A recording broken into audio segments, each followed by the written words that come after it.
मुकदमे में अदालत केवल इस आधार पर फांसी नहीं दे सकती है कि अपराध बहुत बड़ा हो, बल्कि इसके लिए दंड प्रक्रिया संहिता यानी कि भारतीय नागरिक सुरक्षा संहिता और सर्वोच्च न्यायालय के दिशा निर्देश के तहत की गई सख्त कटौतियों पर खरा उतरना अनिवार्य होता है। मौत की सजा देने से पहले अदालत दो प्रमुख पहलुओं का आकलन करती है। पहला अपराध का संतुलन पत्र और दूसरा अपराधी का संतुलन पत्र।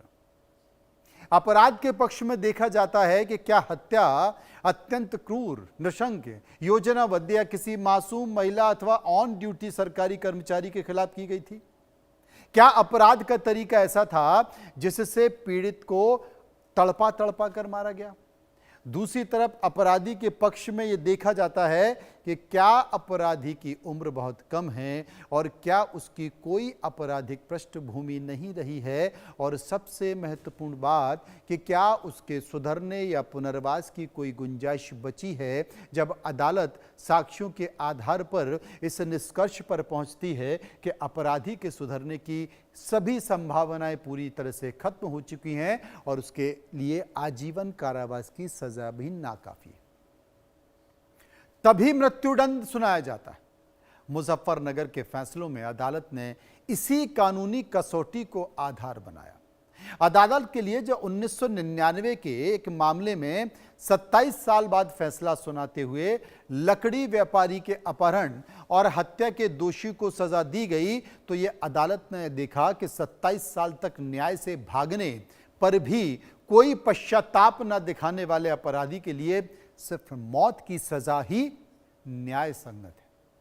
अदालतें मानती हैं कि न्याय का मकसद केवल सजा देना नहीं, बल्कि समाज में कानून के प्रति भय और सम्मान स्थापित करना भी है। कई सारे पहलू, लेकिन दुनिया भर के कानूनी इतिहास में कुछ ऐसे न्यायाधीश हुए हैं जिनके कड़े फैसले और फांसी की सजा देने की रफ्तार उन्हें अंतर्राष्ट्रीय स्तर पर चर्चाओं में ला रही है। भारत के लेकर अमेरिका, इंग्लैंड और हैकिंग जज यानी कि फांसी की सजा देने वाले जजों की एक लंबी फहरिस्त रही है, जिनकी तुलना अक्सर न्याय की कठोरता से भी की जाती है। अगर अंतर्राष्ट्रीय इतिहास पर नजर डालें तो 18वीं सदी के उत्तरार्ध में ब्रिटेन के जॉर्ज जेफरीज को इतिहास में द हैंगिंग जज के नाम से जाना जाता है। उन्होंने वर्ष 1685 में खूनी मुकदमों के दौरान सैकड़ों विद्रोहियों को फांसी की सजा सुनाई थी। और इसी तरह अमेरिका के ओक्लाहोमा में और आर्कास क्षेत्र में 19वीं सदी के न्यायाधीश आइजैक पार्कर बेहद मशहूर जज थे। जज पार्कर ने अपने 21 साल के न्यायिक करियर में 160 से ज्यादा अपराधियों को फांसी की सजा सुनाई थी, जिनमें से 79 लोगों को वास्तव में फांसी के तख्ते पर लटकाया गया था। भारत के न्याय के इतिहास में भी कई ऐसे जज रहे हैं जो अपनी सख्त न्याय की छवि के लिए जाने जाते हैं। तमिलनाडु और केरल के अदालती इतिहास कुछ ऐसे ही जजों के नाम दर्ज हैं जिन्होंने जघन्य हत्याकांड के बिना हिचकटाहट के मृत्युदंड के आदेश दिए।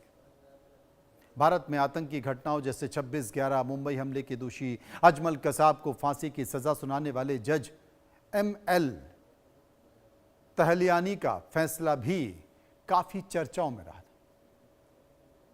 लेकिन जस्टिस दिवाकर ने जो संकेत दिया है, उस संकेत की चर्चा देश में ही नहीं बल्कि विदेशों में भी हो रही है।